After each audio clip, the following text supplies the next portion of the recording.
Honorable Speaker, I've been in this House since the 11th Parliament under the new Constitution.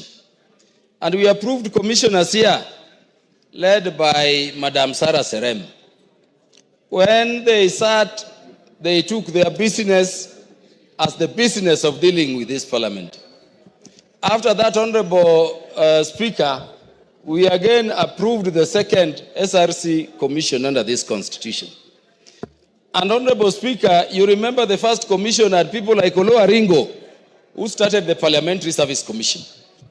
Immediately went there, he forgot about the role of Parliamentary Service Commission and was leading SRC in encroaching into the mandate of the Parliamentary Service Commission. Honorable Speaker, the last commission, this one which is going out, which has just gone out, had Almaso Tiena Nyango.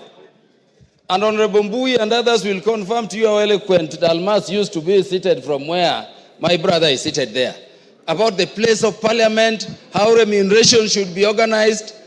He immediately went into that commission, hitting back at Parliament became his business. I wanted to say, Honorable Speaker, that I don't know whether it is the Salaries and Remuneration Commission which is cast or the people we send there. I wanted to pray, Honorable Speaker, that now that we are sending a new team, may they be alive to the fact that as Parliament, we've done everything to enable them discharge their mandate. Honorable Speaker, the Salaries and Remuneration Act is very detailed, coming from this Parliament in terms of their mandates. How they need to do job evaluation, how they need to peg, salaries to the roles of the various bodies, how they need to harmonize salaries so that people performing same roles and functions unequally. But Honorable Speaker, that has not been happening. Honorable Speaker, I wanted to request these commissioners, if ultimately approved, that they avoid the jinx of the past where the Salaries and Remuneration Commission has been encroaching into the mandate of the other commissions. Honorable Commission, for purposes of protecting Parliament, you have Parliamentary Service Commission. And the mandate of Parliamentary Service Commission to deal with matters, welfare and facilities for Parliament is constitutional. You still get the Salaries and Remuneration Commission issuing gazette notices prescribing, Honorable Speaker, even the amount of tea. If you remember the gazette notice for the 12th Parliament, even the number of cups of tea members of Parliament should be taking in a committee, not knowing some of us don't even take the number of cups of tea. Issues of per diem, issues of allowances. And so you have such issues going to court. And when they go to court, the monies we budget for operations and maintenance of the Salaries and Remuneration Commission is now being used in wars over remuneration between government agencies. I wanted to request the Commission that incident has also affected the judiciary. And I don't know why Salaries and Remuneration Commission would not respect the jurisdictional territory of equal coordinate commissions like JSC. JSC is also dealing with matters facility, matters welfare. But you get Salaries and Remuneration Commission telling judges who want to sit together and conference, most of those judges who sit in a bench, that this is the amount of money you are going to spend. You cannot have per diem if you go conferencing. And that is delaying bench determination. The determination of those cases in which more than one judge have to sit somewhere, together and deal with them. You need a judge. You have a judge from Malindi, a judge from Busia.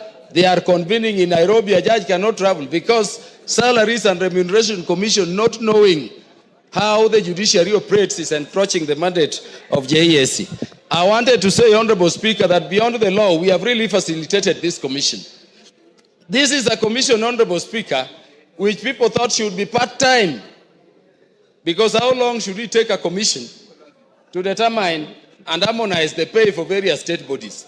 In spite of that thinking, as members of Parliament, we said, Honorable Speaker, that this commission shall never be part-time because the remuneration levels of various, cadres of government and public servants need to be reviewed constantly. I wanted to say, Honorable Speaker, that we are supporting this commission. They'll continue to operate full-time. They will be restricted to their mandate, and we will support them with a budget as required by Article 249 of the Constitution so that they perform their role. But we need to urge the Commission, unlike the other members before, to avoid this situation where there is to be litigation, there is to be hitting at Parliament. Honorable Speaker, let me just ask the members Why, for instance, should the salary of a cabinet secretary be beyond the salary of a member of parliament? It is because when you look at the Constitution, Honorable Speaker, for the judiciary, there is a statement saying that the remuneration of a judge shall not be changed to their detriment. The remuneration of commissioners, Chapter 15 commissioners, cannot be changed to their detriment. We don't have similar provision for parliament. That should not allow SRC to make the remuneration of members of parliament or state officers serving in parliament something as a ping pong. Honorable Speaker, we are being embarrassed. Each time we have election, you return, there is a new remuneration. You sat in the 10th parliament, Honorable Speaker, and you remember the pay for a member of parliament was over 1 million, so about 1.2. And Honorable Speaker, it was not subject to any taxation. We come to the 11th parliament, it is 630. We come, Honorable Speaker, to the 12th parliament, it was moved, you remember, Honorable Speaker, to 510. And we had to go to court. And when it is pegged at 510, against all public servants and employees of government, it is only parliament they are telling you will not have annual increment. So we need that money in spite of the law, because the Salaries and Remuneration Act and the Constitution still says that you will harmonize. I mean, Honorable Speaker, as the head of this institution, you are the third in command of the state. You are a member of parliament. If you are there, why do we have an evaluation in terms of job evaluation by SRC, putting members of parliament at cadre 43, so that we are earning even less than PSS? We are earning less than CSS. How then do you oversight them? We sit, we approve them, but they sit there. We want to tell these incoming members that on my part, I will signify my approval and I'm going to vote for approval. But really, let us go back to work. Let them not just sit there. But remember, we put them as full-time so that these things can be harmonized, and we need a peaceful relationship. If there are cases, like the president said, where you have a commission suing the other, they are unnecessary. Let them be withdrawn so that